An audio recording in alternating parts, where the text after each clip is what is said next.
What's up, Pops? How you doing? Oh, I am so good. I don't know if you can tell, but I am wearing some new YAA gear, a new YAA logo T-shirt that, well, surprisingly, just arrived in the mail today. All right, so here's what we're gonna do. We're gonna do some little solo dad time on the camera, real quick. You can do that again. Let's give everyone a good. How's that? That's fantastic. Yeah. Yeah, buddy. How have you not done that yet? How have you not once hit us with a yeah, buddy? All you I, have to I hit don't us I with. don't know, but right now I feel like my chest was a billboard. I wonder how much we can run it out for every month. We've got Kimberly Klein in the building tonight. Kimberly, I saw your comment already on tonight's community post, and I cannot wait to get to it. Very, very adorable cat. Sophie is fantastic. Angela's in the house. Justice is in the house. Mike C's here. Vincent's here. Mark Ryan's here. The space is in the house as well. Yes, God bless him. God bless everybody you have mentioned so far. And I think I missed a few. Matthew, TSW 906. Jack was here first. So Wow. we got plenty of folks in the house. And Well, bless you all. Sophie was on her computer again. Indeed. Jenny's here. So when Sophie's on the computer, where does she go on the internet? Does she look for silly human videos? Kimberly, please, because I'm not going down this. I'm not going down the what does the cat go on YouTube to watch. I'm just curious. I mean, because humans just love those silly cat videos. What would a cat like? Melissa's here too. All right, before more people stream in, I want to share something with everyone on the stream that's brand new. 100% brand new. I'm not sure when we're going to be able to launch it, but I want to get some initial feedback. Kimberly says they play cat games. I want to get some initial feedback from everyone that's on the stream tonight, and then also, of course, from you, Pops. And you know what? This is our style. We just do stuff live. I haven't shown you this yet. Have I shown you this yet? Let's be honest. Have I shown you what I'm about to show you yet? You never show me anything. You never discuss with me what the hell we're going to do when we do these live streams. Rob's in the house as well. Okay, cool. So yeah, let me share my screen. And once you can see it, confirm Jeremy's here too. Once you can see it, confirm that you haven't seen it before. Okay. Fair enough? Yeah. Okay. We've been talking about for a while doing listings, right? You've heard me talk about it. When we talk about listings, that's like essentially, what you get on like an Auto Trader or a Card Gurus or something like that. And we want to put a YAA spin on it. Obviously, we want to make sure that we're helping and coaching people through. And I've got a little bit of like an example of what that might look like. And Kimberly, Justice, Mario, I know you guys are on here as well. I don't think I've shown any of you this either. So this is just me going totally off the rails here, but looking for some feedback. So this is where we are. Yeah. By the way, it didn't take long for you to go off the rails. Oh, I mean, Yeah, we're 3.5 minutes in and you're off the rails. I'm off the rails, man. Cool. It's the LaCroix. Oh my God. The world's most expensive LaCroix. It's the YAA mug. Which I don't have one of those. I'll get you one when you come down. Okay, so here's where we are so far. You can actually search by new or used or certified pre-owned. You could search, like Acura MDXs, or you could search, like I could preset it and I could look at like Alfa Romeos. I could look at whatever, right? I could sort all the normal stuff. So I've actually opened up two already that I kind of want to show you what we're thinking we might have on the actual listings page. So obviously, like all the images and all that fun stuff will be here. We've got the selling price. Yeah. What it is relative to other similar listings in the area. Of course, the days on market and the most recent price history change. So we've got, obviously, for this vehicle that they recently discounted at $1,453. Nothing too crazy there. I mean, the days on market is nice to have, where the vehicle is, all the information about the vehicle, of course. Then what's going to be interesting is we're going to have this chart, I think, based on some of the feedback we have here, how many available units are within that 100-mile radius? What's the market day supply for this year, make, model, trim in that 100-mile radius? And how many have sold in the last 45 days? So you can see, like this particular vehicle, and again, this is all so much still in development, so please forgive the errors, but it's priced at this price with this many miles. The other ones in the area are priced at this price with this many miles. You'll be able to click on them to go view those other vehicles. So I mean, that's kind of what we're thinking on the used car side. And then obviously we want to start to build out, like helping you go through the steps, like the email templates, how to negotiate, all that fun stuff. I can't see the chat here. I also can't see you, Pop. So tell me to pause if you want me to pause. Otherwise, I'll show you a new vehicle to kind of show you what that looks like too. Oh, go to the new vehicle. This is very cool so far. Oh, and by the way, I don't know if you're aware of this. I've never seen this before. Okay, thank you. Yeah, I don't think anyone's seen this. Off the rails. Yeah, I probably should have like shown this internally first. But anyway, all right. So like on new vehicles, of course, this is internal. This is internal. This is with your staff and our community. It doesn't get any more internal than that. You were very right. Yeah. So this is for a new vehicle. So same information over here on the right. The information down below is also going to be somewhat interesting because you end up having like demo vehicles that actually have miles on them.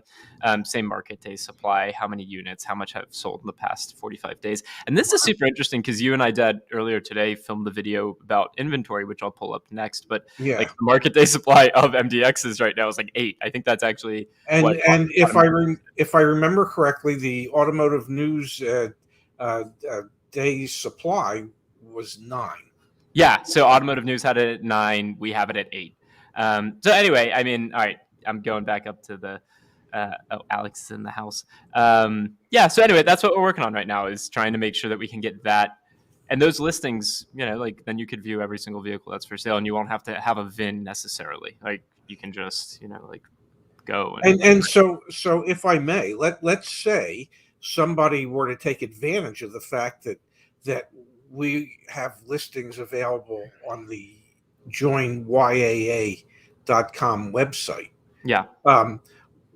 When they fill out or request information, would that be by filling out the dealership's information request form, or would they be filling out like a preset email template from us so that they wouldn't have to necessarily get directly involved in the dealership's CRM? Yeah, no. So we're definitely not going to do honestly, that form, it's like there more as like a placeholder for right now.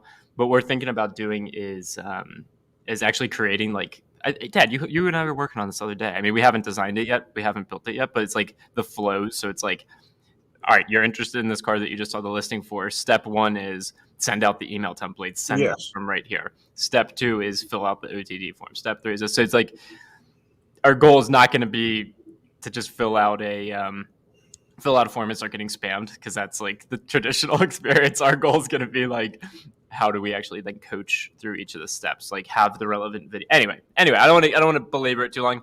But the listings piece were further than I thought we would be, much faster than I thought we would be. Wow. I kind of wanted to lob it out there, share it with you, get your feedback.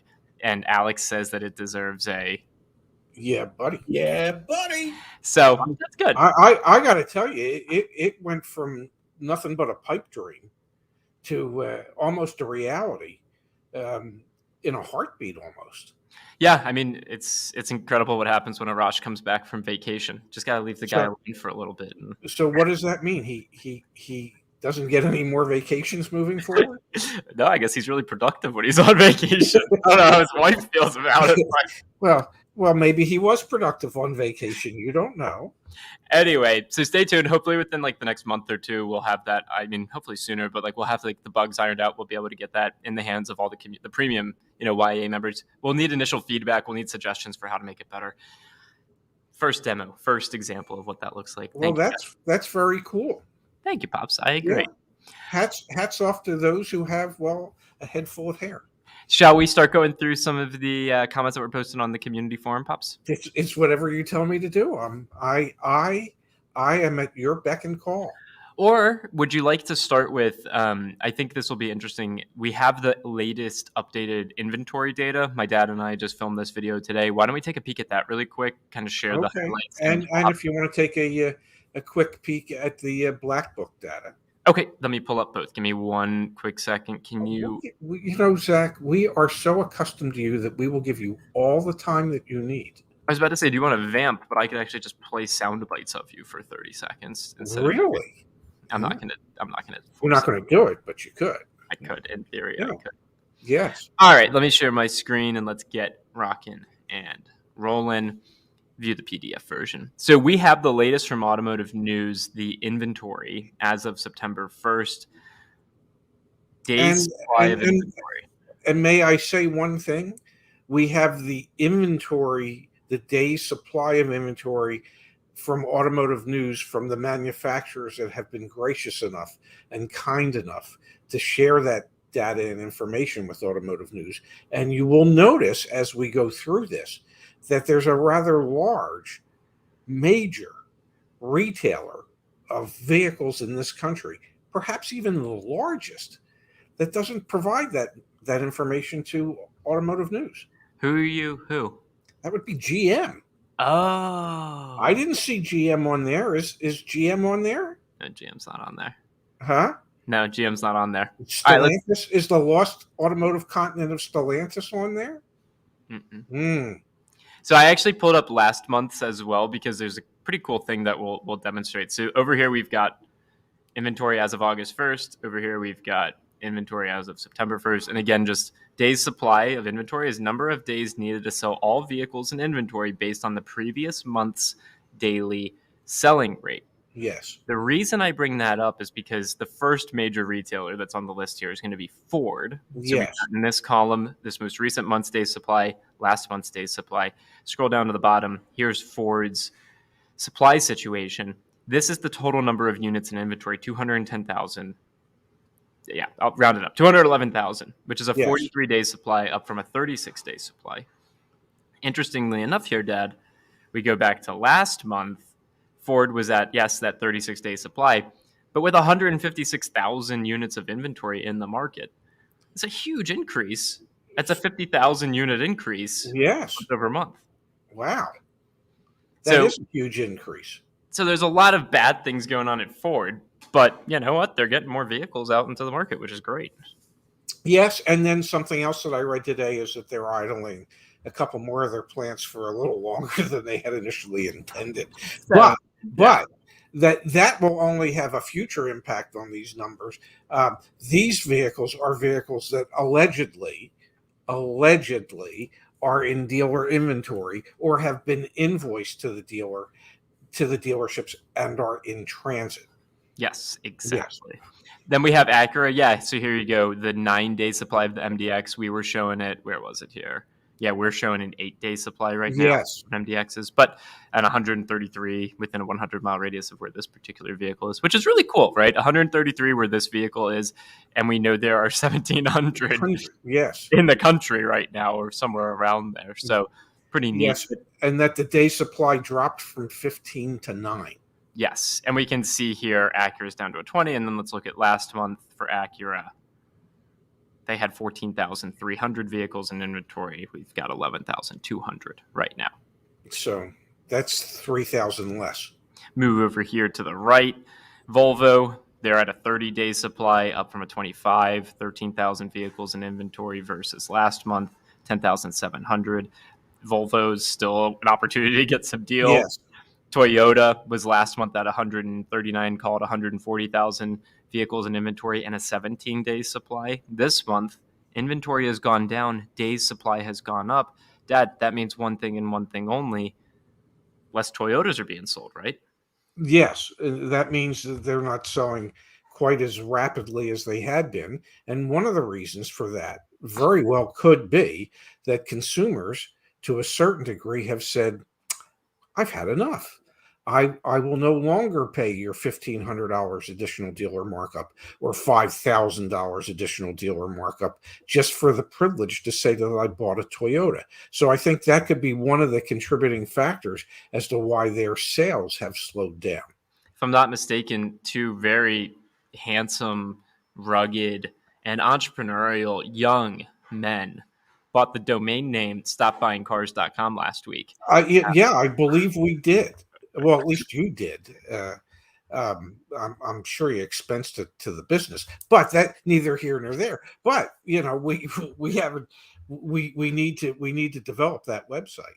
Yeah, but it's working for Toyota people. Yeah, it is working because at a certain point, people just have to say, I'm mad as hell and I'm not going to take it anymore. And in this case, they have to say, I'm mad as hell and I'm just not going to buy it anymore. Yep. And so we're starting to see the impact in the supply of inventory. Yes. It's going up even when inventory is going down. Yes. Yes, it's going to take them a longer time to sell less vehicles than it did the month before. Yeah. And then it did the month before that, because the month of August represented the fourth month in a row that sales declined year over year. So that the seasonal adjusted sales rate for new cars in this country, which was probably expected to be somewhere between 16 and 17 million sales for the calendar year, is now running at a rate of slightly over 13 million. We got vacuumers coming through. I'm going to close the door. Give me 1 second. Really? Man. So not only do you get overpriced LaCroix, but you have people that LaCroix that people come and then vacuum. Yeah, I asked if they would come to my apartment. They said no. Yeah, I was just going to ask you that. do they do out call? No, they do, but it costs. Okay, yeah. Let's start answering some of the questions back on the community, Pops. Yes, absolutely. All right, and we'll post the data on the community after the stream tonight. I will post that up. Okay, tonight's stream 9/9 members only live stream. Yeah, we used the what's going on at Ford thumbnail image, so I can only imagine what's going to happen after we set this stream to public, and we spent the first 15 minutes not talking about Ford. But anyway, we'll see what happens. We talked about Ford a little bit. What's happening at Ford? Yeah. Menikis, who bought his truck last week, which is awesome. Ray, there are favorite things that people say. One of my favorite things is squeaky wheel gets the kick. What is your favorite saying, and what is your favorite YAA saying? Joe says I don't need to ask my wife. Yeah, what do you think, Pops? What's your favorite saying? And what's your favorite YAA saying? Well, if you want to say I don't need to ask my wife, then you don't ever expect to have sex again. But that's another topic for another day. Well, my favorite YAA saying is, as you know, knowledge is power. And my favorite dealership saying was, and this one I came up with myself, because when I first started, I was told by a wise older person from the car business that the feel of the wheel seals the deal. In other words, you need to get the people to test drive the car. And my theory always was that we weren't necessarily in the car business, we were in the entertainment business. And so my saying was, if you give them a good enough show, they'll part with their dough. I still can't believe you did the whole sex thing. I mean, come on, we have conversations about how we're trying to professionalize. We're trying to be TV ready, right? You never know who might be watching this. There's 37 people watching this, Dad, and you're dropping S-bombs. Sex. Well. This stuff I say could play on cable. Or OnlyFans. All right, let's share the screen again. What? All right. Justice says, what's wrong with Ford? Nothing a case of booze won't fix. It's interesting. Ford hired away an Apple executive this past week. So yes, they're really diving headfirst into building cars, it sounds like. Mark said. Well, but the reason Ford's doing that is there will be this, Pops. I can make a great car deal, but I don't know how to milk an almond. Yeah, I love that. Yeah. The other day I came up with a saying that said, if life gives you almonds, figure out how to milk those sons of bitches. Dad, you can't say the big word. Come on, you were going off the rails tonight. But my point is that Ford, by hiring this Apple guy, don't be surprised if there are things that suddenly on the car, technology-wise and electronics-wise, that you're going to have to pay Ford a subscription for if you want it updated and things like that. Yeah. He went from Ford to Tesla to Apple and now back to Ford. Honestly, that's a textbook play to get a lot of raises in a short period of time. It certainly is. Yes. He was just playing the income game. And you know what? I think he won. All right. Yeah, I'm pretty sure. Mark says, Greetings. Greetings, Ranzak. I so enjoy how both of you make this community feel like it's a family. Thank you for that. Thank you, Mark. I also want to give Justice, Kimberly, and Mario a big shout out in that effort as well. My question is, how many major dealerships do you think will go out of business due to the chip shortage? Regards, Mark. Out of business because of the chip shortage. What do you think? I don't think there'll be a lot of dealerships that go out of business because of the chip shortage. If there were any, it would be because they didn't have a used car manager that knew how to get into the used car business to pick up the slack for the loss of new car sales.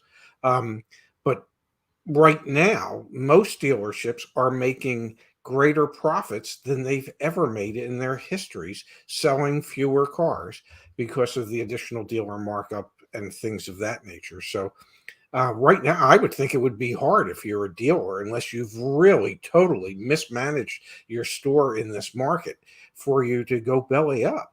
Yeah, I agree on the belly up piece. However, I think we're going to see more and more consolidation as a result of the chip shortage, because as profits have gone up, so have dealership valuations. If there was ever time to cash out, I think we'll see more of that for a couple reasons. One are potential tax implications from the political realm, and others are because valuations are at exceedingly high levels because dealerships are making money hands over fist at the moment. It is almost akin to having a printing press that just prints U.S. currency. Yes, indeed. Yeah. And if I could figure out how to print that crypto. Yeah, there you go. Yeah. Now you're really helping us tap into another market, Dad, a cohort of cryptocurrency. Yeah. This is from Alyssa, who's ready to lease. Yeah. Hi, Ray and Zach. Been following you guys for a while, and I'm finally ready to pull the trigger on a lease, moving out of state, going from Texas to Florida, and won't have a permanent address, but will definitely need a car. Would it be a problem to use an out-of-state license? What impact will that have on the deal? Thanks for all your help thus far. So leasing out-of-state license, what's the implication there? That shouldn't be. I mean, there's a lot of movement in this country.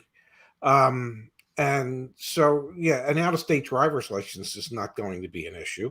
Once you get a permanent address, then you're going to need to get an in-state driver's license, but you can certainly go ahead and lease the car with an out-of-state driver's license. What are some of the implications of leasing out of state? Because I've talked. Well, she's not going to be leasing out of state. Yeah. She's going to be moving to Florida, and I'm assuming leasing the car in Florida, from the way I read that. Yeah. But she's going to be using her out-of-state driver's license. Are there any particular concerns about like having that driver's license from another state and trying to do the lease in the other state? No. Okay. None that I've ever really encountered. I mean, there are implications if I live in a different state and I try and lease from another state, correct? Yes, and it's not. Yeah, that's a solid pain in the butt, because the likelihood of getting those lease documents correct the first time, or maybe even the second time, are pretty remote. We used to, when I was at the mini dealership in Maryland, figuring a New Jersey lease was the biggest pain in the butt you could ever imagine.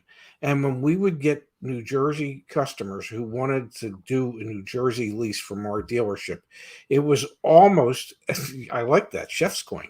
It was almost as if we wanted to say to them, no, you're not welcome here. Because we knew that there was at minimum $100 worth of FedEx fees that we were going to have to spend FedExing contracts. So how's it any different with Alyssa if she doesn't have a permanent address? But what I'm trying to understand is, how's it any different? She's going to need to have an address. She can't lease a car without an address. Okay, I think that's important. I guess I never really thought about that, but that makes sense. Yeah. So if she gives them an out-of-state address, though, then it's going to be hard. Then that's not going to work. Then it's going to have to. If she goes to Florida and she wants to lease a car, and the only address she can give him is a Texas address. Well, she would have been much better off just leasing the car in Texas and driving it to Florida. And in the long run, it very well might be cheaper to do that, simply because in Florida, they're going to hit her with those astronomical wild, wild west dealer dock fees that typically come in somewhere around $1,000. There's not a big enough bull to make that much poop. Well, although we've seen some try. Suni is here for her first live. Suni, sorry about that. We've sucked you in, but we're here to help. So thank you for being here. Yes, we appreciate it. And how about buying without a stable address? Yeah, these are really great questions. So if you need an address, I mean, they got to be able to register the car to some address. Your insurance company is going to need an address. Your insurance rates are based on two things: where you're going to garage the car, which is the address, and what kind of car it is. So, yeah, you're going to need to have an address. It's pretty simple. What's your address, Ted? The Bates Motel. Okay. All right, let's keep moving here. My dad and I did a podcast the other day, and I don't know how, but somehow I was like, yeah, you could. Oh, they asked us like where they could find out more about us. And I was like, yeah, just check out my dad's Instagram and you can find his address pretty quickly. Okay, this is from Derek. Thanks so much for bringing it up in our lives. Why would a dealer insist on having my full address to give me an out-the-door price quote? I emailed them your email template modified with my zip code. I even replied with a kind message about how the zip code should be sufficient and if they needed help with it to talk to their manager. After the sales rep replied saying it's needed for their process, so I ended up giving them an address that's not mine, but rather the local elementary school, since I didn't feel comfortable giving it out yet. Thanks, guys. Yeah, Derek actually was on the live chat earlier this morning, and I responded. I was like, nope, you can just give them your zip code, and they should be able to run you an FTD price. Yeah, they don't need your real address in order. They need to know your zip code. They need to know, for instance, Philadelphia County in Pennsylvania and Allegheny County in Western Pennsylvania. Well, the tax rates in those counties are higher than in the other counties in Pennsylvania. So the determining factor is the zip code. That's what they need the zip code for. They don't need your actual address in order to give you an out-the-door price quote. The address, correct me if I'm wrong here, but as a business owner, why do I want someone's personal information? So I can market to them. Yes. The address is so that they can market to you. Well, yes, exactly. Yeah. Yeah. Okay. Yeah. But in today's world, who the hell sends out paper marketing? It's all digital. I mean, some dealerships still do direct. Yeah, they do. Yeah, I still get stuff. Yeah. Alyssa is in the house. Thanks for tuning in, Alyssa. Thanks, guys. I have a friend in Florida whose address I can use. The dock fees here have been a huge shock. Oh, yeah. They have no shame in Florida. We should really do a video titled like why Florida is the worst state to buy a car, between like flood damaged vehicles that are all going on throughout the Southeast, the dock fees, the ADM. Like, anyway, that could be. It's craziness in Florida. I would, there's any number of reasons why I would never buy a car in Florida, but the dock fee is the biggest one. My dad and I have been talking about, and here you go. Joe says his mailbox is crammed with BS marketing. Yeah, direct mail is not dead. My dad and I have been talking about, and we're going to try and launch it before the end of the year, what my dad has coined as YAA Cares, which is going to be kind of like our way to give back to the community, like legitimately, monetarily. Like every month we want to set aside $1,000 to give to community members to help them either buy a car or make car payments. We're still trying to iron it out, but we know, it could be something as if a service happens. If a car breaks down, unexpected and an unexpected expense, and somebody might not be able to cover the entire service bill, that maybe the good folks here at YAA Cares would help with that. Exactly. So this is something we aspire to do. We want to launch it before the end of the year. What's going through my head is I could imagine us, like, maybe to kick it off, we like go down to Florida. You and me. We actually, oh man, I've got a lot to catch you up on. I'll share this too in a second. We could like go down to Florida, donate $1,000 to someone, or maybe to kick it off, we do a little bit more, and then like document actually trying to help them do something at a dealership in Florida. I think that would make not only good. Yeah, well, we could hand them $1,000 to cover the dealer doc fee. Yeah. Here, okay, that doc fee's on us. Yeah. So I didn't tell you about this either, Dad, and this is again for everyone that's on the stream. So we did a video. Man, I guess it went out on Monday. It was like the dealership reviews video. You remember that one? Yes, yes. So it was within 24 hours. I got an email that said all caps important slanderous YouTube video. So one of the dealerships actually watched the video and they disagreed with how they were personified in the video and how the YAA member had written up their review. So I'm not trying to, that's not a hill I really want to die on right now. There's like many other things that I want to work on. So I've removed that portion of the video and I told them, hey, removed it. Thanks. Bye. And that was the end of it. And they said, okay, thank you. Later that night, I still haven't replied. I need to reply, but I'm still thinking about it. Later that night, I get an email back and it was, hey, Zach, I talked to our owner, and I'm like, oh shit, like, damn it. I didn't want this I don't want this to be a thing. I just want to move on. Hey, Zach, I talked to my owner. We want to fly you and your dad down to Florida. It's a dealership in Florida. We want to fly you and your dad down to Florida, put you up, feed you, and show you how we actually like to take care of our customers. Like we value transparency. We value authenticity, et cetera, et cetera, et cetera. I haven't replied yet because I don't really want to go to Florida, but maybe you do. Well, it depends what time of year, honey. Correct.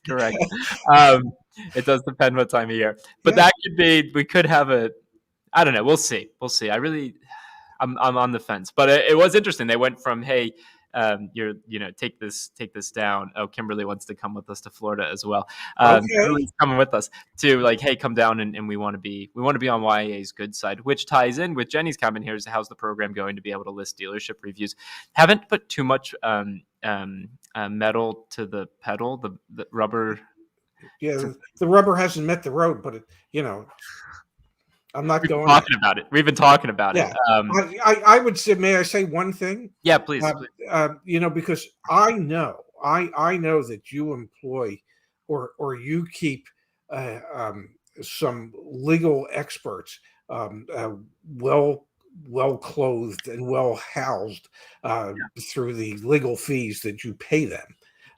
And so my suggestion would be to talk to those legal experts. Oh, the first thing I did was email our lawyer and say, like, what do I do to mitigate this risk moving forward? And did I do anything wrong? Yeah. Oh, and you can. I mean, I forget what the law is. Randy sends to me. I mean, you can. You can have reviews. You absolutely can. Yeah. However, just by having them, you have some protection. You can also still get civil lawsuits. It's like, I'm not trying to do a lawsuit right now. Okay. No, that's not where you want the investment dollars to go. No. Hell no. But there still has to be a way to hold people accountable. Anyway, sorry. Well, okay, here I can tell you a way that we might be able to do it. That could work. And it would just be really simple. Okay. Would you, given the opportunity, do business with this dealer again? Yes or no? Oh yeah, no, that would. And if there's like 10 times more no's than yeses. No, that's a great question. Also, Joe says there's 4.5 million reasons to keep it cool, and you read my mind, Joe. Just not trying to. Yeah, no, absolutely. Trying to ruffle feathers, but not trying to. Not trying to get sued while doing it. Man, yeah, that just. Anyway, all right, let's keep moving through. Lots of tangents tonight. Sorry about that. All right, so Derek, we answered your question. Kyle, who is a commuter.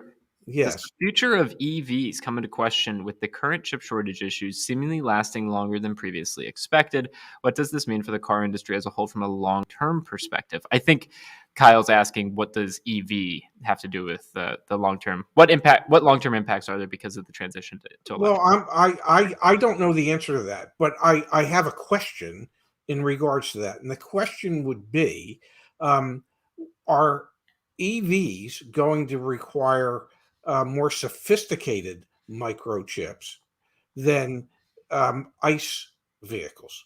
number one. And number two, do EVs require more chips or less chips than an internal combustion engine vehicle today? Yeah. And I don't have the answer to either one of those, but I have a suspicion that in the electric vehicles, the chips are going to have to be just, I'm thinking, a tad bit more sophisticated. And so that could spell further shortages, especially for the builders of electric vehicles. Definitely. And we see every single manufacturer moving towards electric at this point. I don't think there's a single major OEM that's not building some sort of electric vehicle or intend to build some sort of electric vehicle. No, there's probably some minor ones, but there's no major ones. I mean, governmental dollars are going to be put forth. Hey, Mike Dean, are going to be put forth to make EVs more desirable in an effort to mitigate some of the environmental issues from. Does Toyota have an EV? That's a good question. I don't know. They have hybrids, and they've had hybrids, and then they have their hydrogen vehicles, and you can bet dollars to donuts they're going to have electric vehicles. Absolutely. Dollars to donuts. That's a good saying. Yeah, I might have a donut tonight. That sounds quite good. Well, that does sound good. Where can I go to get one at this hour? I mean, in DC, we got plenty of donuts. In Ventnor, New Jersey, I don't really know. Joe is a digital marketing consultant. Yes, and he just mentioned there were 4.5 million reasons to stay cool. Hello, Kimberly and the Shevskas. I have two questions for you all tonight. Is a dealership more inclined to negotiate if you are closest to their store where service will likely be done versus buying across town? Do sales guys and gals care about future service revenue potential? And is this a bargaining chip? Let's just take a peek at the second question as well, Pops. Okay. Two, I'm not convinced that an extended service agreement / warranty is worth it if I buy a new Lexus with a 4-year, 50,000-mile warranty. Seems like the extended service company is making a bet that future repair bills will be a lot lower than what I will pay in the contract cost, which I think is a pretty safe bet. I may get another car before my warranty expires, and I know I will drive less than 10,000 miles a year. So why do I need an extended warranty? Okay, so we're going to start with question one. Question one was, do the sales associates at a dealership care about the potential for service revenue or lost service revenue? No, the sales associates don't, although they should. And the reason they should is their next customer could be coming out of that service department. But most sales associates are too lazy to realize that there could be a customer like 10 feet from them. And then will that dealership negotiate with you more than an out-of-town dealership? If they're smart, they will. The concept is that you want to sell people in your primary market area to make it easier for them to bring their vehicle in for warranty work or other service when it's needed. And somebody that's 100 miles out of your market area or 200 miles out of your market area that you sold a car to them for less than you would your local customer, knowing that you're never going to see them again for any service work, that to me, that's as a dealer, you're doing it bass backwards. I completely agree. And we have, for the second question, Pops, Kimberly and Lemminkiss were here in the chat, so let's read some of those. So Lemminkiss says, good point on extended warranty. I want to modify my truck. How extensive can I go before they refuse to honor the warranty? Let's see what Kimberly has to say here. The F&I goddess herself. Yes. You're doing the right thing by weighing your driving habits with the factory warranty that comes with your new Lexus. And I love that Lexus provides you with a 450. Yeah, that is a nice yes. term. Vehicle service contracts are just like any other insurance product. You might need it and you might not. I've paid premium on health insurance for many, many years. I'm afraid to see how much it's been, and knock on wood, I haven't needed it for several years now. You don't need a VSC. I think that's a huge point. You never need a VSC. It's an insurance product, like Kimberly's saying. However, many people do want that peace of mind that in the future, should they get hit with a $3,000 bill, for example, it is covered. Some people are in a financial position where they save money specifically for repairs or they invest it. Some people just have cash available at all times for the surprise repairs. Everyone is different. We just don't want people paying insane prices for VFCs if they want one. Couldn't have said it better myself. And then Kimberly says to Lemminkiss, great point. You definitely want to check out an administrator's coverage on modifications. It can get get tricky, and she's and modifications can get tricky not only with your vehicle service contract provider, but also with your manufacturer's warranty. So, I mean, you could void your manufacturer's warranty just as quickly as you could void or not be qualified a third party one. Yeah. I mean, I remember we had at the mini store one time somebody that had put a cold air intake in their Mini in the front, and they went through a puddle and it sucked all this water into the engine and destroyed the engine. And Mini said, well, that happened because of the cold air intake you had installed. It's not our fault, so we're not paying for the engine. We got involved and we got Mini to at least agree to pay for half. But the point is that yeah, you can end up voiding your factory warranty by putting some of these aftermarket modifications on a vehicle. Definitely. So be careful. Yes. Okay, let's keep moving and grooving here. Thanks for hopping in on that one, Kimberly. This is from Alex, aka Alaska Sound Guy, audio guy who loves car tech. Yes. You should explain what a wholesale license is, back being a dealer. There's a shop in my area. They have a GM wholesale card, but not a new car dealer. He buys 21 models from the States, ships them to Alaska, and sells. How does that work? Are you familiar with this, Pops? Well, a wholesale license is just that. It gives you the license to be able to buy cars wholesale. You can go to auctions. You can buy them from other dealers. I mean, we used to have when I was in Scottsdale at the Penske facility, every Tuesday we had our own wholesale auction on the campus lot. Rather than take the cars to the sale, we had our own sale, and not just anybody could walk in and buy a car. You had to be licensed by the state as a wholesale dealer in order to be able to bid on our cars and buy them. So it's a state license, and it allows you to buy and sell at a wholesale level in your state. Yeah. So just a license specifically for the yes, yeah. License. I mean, and a lot of guys that are wholesalers will pay a licensed wholesaler maybe $500 a month or $1,000 a month to operate under their wholesale license, as opposed to getting their own. From Miss Kimberly Klein, Mennonites would come in, buy brand new VWs, rip the radio out before they drove off the light, warranty gone. Wow. Yeah. Well, at least they didn't have the horse pulling the All right, let's keep on going through here. Let me share the screen once more. It's from NV, who is a self-proclaimed buyer. I like that. I just put a $3,000 deposit down on a new Honda Civic arriving in about 10 days at a dealer 5 hours away, with the agreement that I get a full refund if it's not delivered by the end of the month. At my request, the final price, VIN deposit, and names of salesman and buyer are all in the email confirmation, but nothing is signed. They do not want to finalize the sale until it's delivered. Is there anything to protect me against them selling this car out from under me or jacking up the price at the last minute? Doesn't seem like it. Yeah, if they're not willing to sign anything. Yeah. It doesn't, I mean, it seems like what you have to do is do your due diligence in regards to that Honda dealership and as to what their reputation is, and check with the Better Business Bureau, check with the State Department of Consumer Affairs, see if there's any complaints lodged against them, and find out what type of...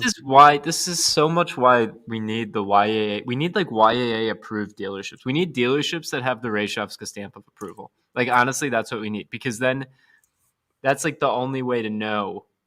And it could be as simple as that question that you asked before of like, would you do business again with this dealership? Yeah. Yes, no. And honestly, we need like a bill of rights or like a code of ethics for dealerships that want the Resale stamp of approval. And then if they have it, it's great.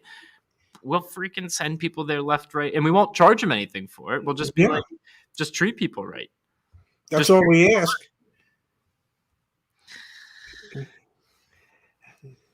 Mike Dean wants to know what's on your wrist. Today is a Volucci whatever the hell that is. You got to angle it right. You're well, wait a second. Wait a second. Wait. Here, time there. Out. Time out. Wait. Yeah. There. It's a Vellucci, which means nothing to me. It was like a $200 piece of crap, but it looks pretty good, and so I wear it occasionally. My problem, as Zach well knows, I believe at this particular point in time, I have 18 watches. I only have 2 wrists. I can't. There are some watches that I have that I haven't even sized the bracelets on them yet to be able to fit on my wrist. I got a couple watches that I need to take to the jeweler to get batteries put in. I don't have enough.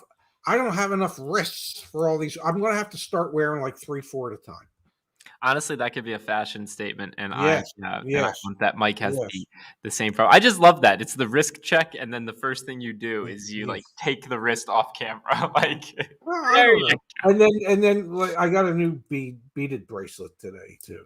Nice. I can't wait to see that in person. Yeah, but I got a bunch of them. Nice. Because I figure you can get away with wearing several beaded bracelets at once, but you look like a stupid fool when you're wearing like 3 or 4 wristwatches. I think you could start a trend, Dad. Well, All right, if it gets me more free watches, I'm in. He's a hard sell, ladies and gentlemen. Yeah. This is from Kimberly. Hey, Zach, you and I are pretty cool. Have your peeps call my peeps. Oh, absolutely. We'll have them meow you right up.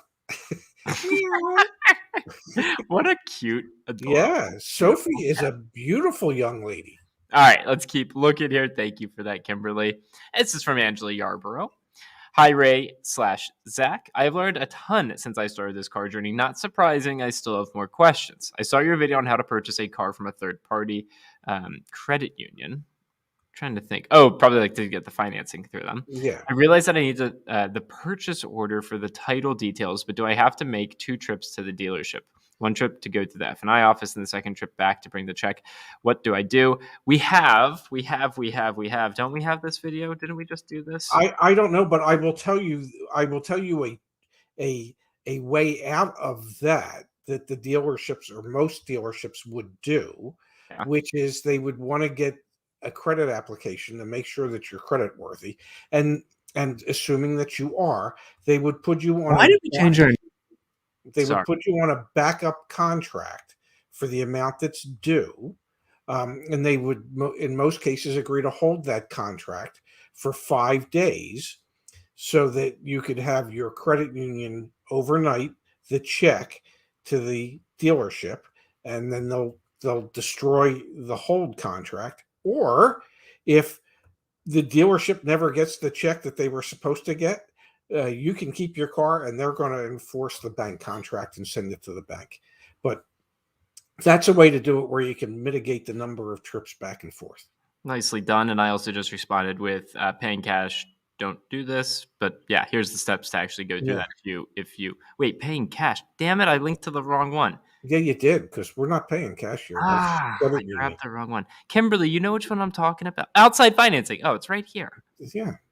All right, sorry. You know what the problem with having like 1 million different videos is? Finding the right one. Dude, we got to be more organized about it too. Like, I was thinking about that. Like, yeah. I love putting out a video every day or so with you, and I just like making the content with you and with Kimberly, but like, yeah, we need to organize our stuff better. Okay, well, get an organizer. Yeah, it's not like I know how to do it, but couldn't you organize them into baskets of some kind? Buying, selling, financing, leasing. Doesn't YouTube like a basket concept? A basket concept? I don't know. Files, folders. I don't know. I think they have playlists, but yes. Okay, playlists. Yeah. We just got to get better about that. Oh, well, right. I'm just saying. Expressing a feeling that I have. That's all. I'm good at doing that. It's good to have feelings, and it's much better to share them than to hold them in. I agree. I've struggled with that in the past, and I'm getting better about it. You are from Jeff. Is it worth getting a CPO warranty offered by the dealership on a 2019 car that is still covered under the manufacturer warranty? Can I get a better rate declining the CPO warranty and getting it somewhere else? We I have think all sorts of reviews on CPO warranties. I'm going to pull that up, but go ahead, Pops. Well, I was going to say, I think we sort of kind of covered this about warranties just a few minutes ago. In most cases, people do it for peace of mind. You could take the cost of an extended warranty, and rather than buy the warranty, just put that money into the bank, into a special savings account for in case anything happens to my car, and draw off of that if and when you need it. And if you never need it, then guess what? You keep that money in that account for the next car you buy. Yep. Yeah. Also, it seems like Sophie and Kimberly support YouTube baskets. Could be a new product that my dad just came up with. YouTube. Well, maybe Google will pay me royalties. I don't think they're that generous. Mike C says, yes. Supply so short, I'm contemplating a late model $23,000 vehicle that's like new, but has been smoked in. Wondering what sort of reduction I should expect in general on a smoker versus unsmoked vehicle. Lots of smoker vehicles here in Texas. Money saved. Could buy an ozone machine. What's your take on that, Pops? Well, in today's world, I don't know how much a dealer is going to give you off because the car was a smoker. The dealer has probably already spent a couple $100 to get it ozoned anyway, and ultimately those things never really work because the smell of the smoke always comes back. So if you find the smell of smoke offensive, then don't buy the car. If you don't find it offensive enough that you wouldn't live with it if you could save enough money, then suggest to the dealer, hey, listen, I know 6 months from now, a year from now, whenever it is, when it heats up and gets really hot again, the smell of that smoke's going to come back. I want some savings now to compensate me for that in the future. I know, like we've talked about salvage title vehicles, that Yes. cuts their resale value in half. Right, you've expressed that. Yes. If there's an accident on the Carfax, that it can impact the value. Yes, depending on the severity. Yeah, depending on the severity of the accident. Yes. Does having a smoker have any sort of? Is it a 10%? Yes, it can impact it because there are people that cannot. And I'm asking you, is there like a threshold? Like if you were doing as an appraiser, maybe you reduce the appraisal 10%. 15%, something like that, because you're never going to get the smell out of that car. You're just not. And there's some people that are allergic to it that could have been a buyer for that car, but because it had been smoked in, exactly, you can't sell it to them. So, what you need to do is find another chain smoker. And that's harder and harder to do these days.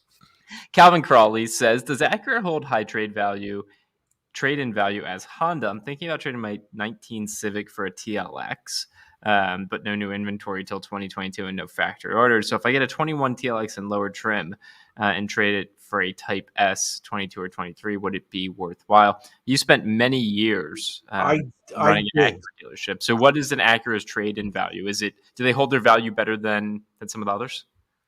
They hold their value better than German brands. Most of your Asian brands tend to hold their value better than the European brands. They don't hold their value quite as well as a Honda does. But in today's world, where there is just a shortage of vehicles, I don't anticipate anything depreciating quite the way it did in the past. So, he very well might be okay, or just wait till the 2022s come out. And Mario's in here saying Honda will hold a higher resale value. Acura as a luxury brand will be good, but Honda is above, just in terms of depreciation. Correct? Yes, I think Space just reiterated what I had said. It's true. Exactly. Yeah. This is from H. Debo, who's an EV engineer, which is super cool. He is. I've been communicating with Mr. Debo today on the forum here. Well, he has sent me some private messages. Very cool. I want to thank Mr. Ray. I sent him a long message today with a lot of details regarding the updates of my deal with the dealership, and his reply was very quick and insightful. I like to thank the YA community for the great price, advice, and ample experience all over the posts. Nicely done, Pops. Well, I want you to know that whatever you do, buddy.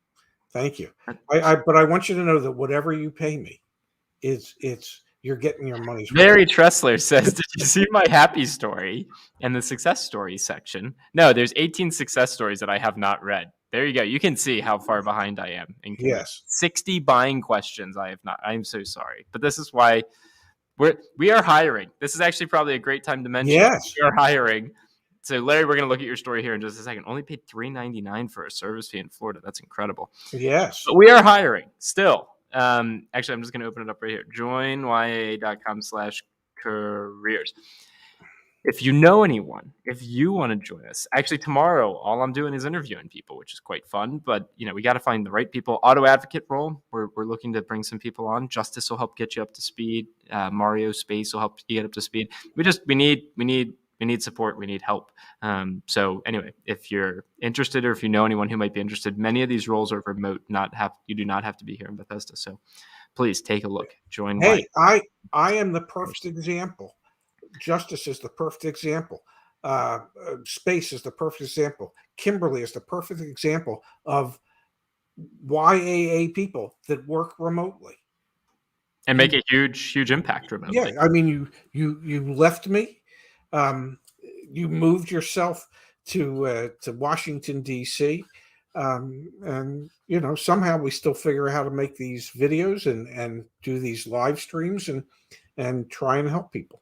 I mean, and like part of the reason I'm here in DC is so that we can build more of the tech more quickly too, right? Like one would hope. Like I was showing tonight, like the listing piece that we hope to get out soon. Again, I really want feedback. So if you can in the chat, we're trying. We're trying to get better, faster, so that we can help more people more quickly. Better, faster, stronger. Oh, I like that. Larry Tressler. Let's see here. I saw this. Yes. Oh, you saw this? I saw this today. Yeah. Let me give it a quick like. Oh, someone turned the lights on behind me. Oh, Justice with the great. Yeah. Randy Bacho, man. Randy. Savage. Yeah. Okay. I experienced the one-person sales concept for the first time yesterday at CarMax. It was so different, it caught me by surprise. No negotiation on anything. Their listed price was very fair, so I took it. Their online offer for my trade-in was very generous. I kept expecting to be marched back to the F&I office, but that never happened. I was ready for a fight with all the upsells and unnecessary fees, but there was none. The salesperson said, "Are you interested in an extended warranty?" I said no, and the subject was dropped. I was then offered their financing, was told their APR. I said no, thank you. Again, he said okay. When I was ready to negotiate a ton of their stupid expensive fees, their only fee was the processing fee of $399. That was it. That included the dock, prep, reconditioning, tanko gas, everything. Of course, state sales tax, title, and registration were extra. I couldn't have signed that contract faster if I had jumped over the table with pen in hand. It's common for dealers here in Central Florida to charge as much as $2,000 in other bogus fees, so I was expecting the worst. Another surprise was that you go for the test drive alone. No salesperson telling you which way to turn, asking you questions all the way. They make a copy of your driver's license. I told them that I would not approve them to do a credit check at this time. They said they don't do that.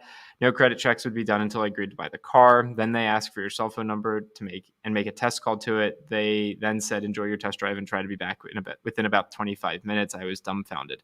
I am 72 years old and purchased many cars in my lifetime. I have never experienced anything like this before, but I actually kind of liked it. That's awesome. It is. That's a testament to like we're not anti-CarMax. We're not anti-Carvana. Like if you can have a better experience, go have the better experience. We're anti bad experience at a car dealership. That's all we're anti. We want to try and bring some transparency and some fairness.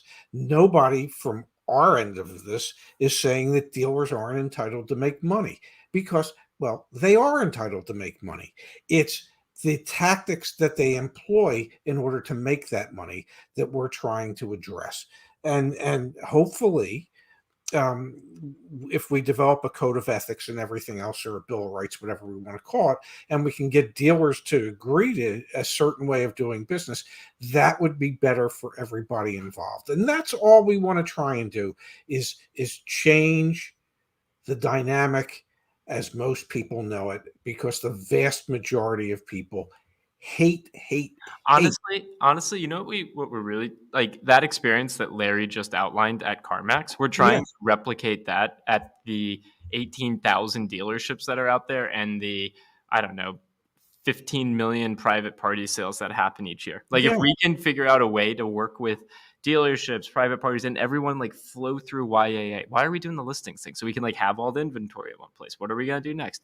Build out these flows and just like get people to like go through a process. If you think about it, Dad, like people like me or anyone on these streams or anyone that's a part of our community, like buying a car is episodic. Like you do it once every, I don't know, 5 years, 7 years, 3 years, 10 years, whatever it is for you or me.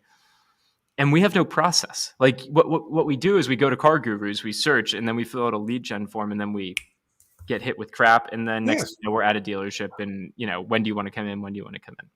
And I think part of the reason we have appeal is because we peel that curtain back. You peel that curtain back, and it's like, no. You don't have to fill out that lead gen form and then like lose control. Like you can maintain control, follow these steps, and we do an okay job of that. But back on your end, on the salesperson end or the sales manager end, it's not a highly episodic transaction. You do it every single day. It's your job. As I used to tell customers, I understand you hate doing this because you only do it once every 3 or 4 years. I have to do it, I don't know, 3, 4, 5, 8, 10 times a day. And think about all the like systems and processes and like tools that you have. And at the end of the day, that's what we're trying to build here with YAA. It's like same systems and processes and tools, but just for the consumer. Yeah. And honestly, like eventually they'll connect with the sellers too, like the dealers, the other private parties. Cause like we need everyone to like go through a standardized process. Anyway, it's getting late. I could talk about that for hours. That's my life. That's your life. But nonetheless, we have answered all the questions, Pop. So well done. Okay, nicely done as well. And this is a really, really important night because tonight kicks off the NFL season. Well, this is the most wonderful time of year. Well, go enjoy the game, Dad. I'll see you on Saturday, which I'm looking forward to. I'll probably see you tomorrow as well. And then I think we're in the works potentially. You might be coming down here. Yes. I will be coming down there on, I believe, September 24th, which is your sister's birthday. Your sister will be 28 years old. Yeah. And I will be taking the family out to dinner to celebrate Dara's birthday. And then maybe if I'm really nice and maybe throw her a couple $100 more, she'll let me spend the night Friday and Saturday, and we can do the live stream together Saturday night, the 25th, with a yellow bike behind me. I'd love to show you the space, man. Really, really would. I would love to see your space. Cool. Well, good night to you. Good night to Space, who's in the chat. Yes. Good night to everybody. Thank you for being here. Thank you for giving us a reason to do this, and thank you for participating. Enjoy the game, Pops. You do the same. I'll talk to you later, honey. Love you, Dad. Yeah, love you too.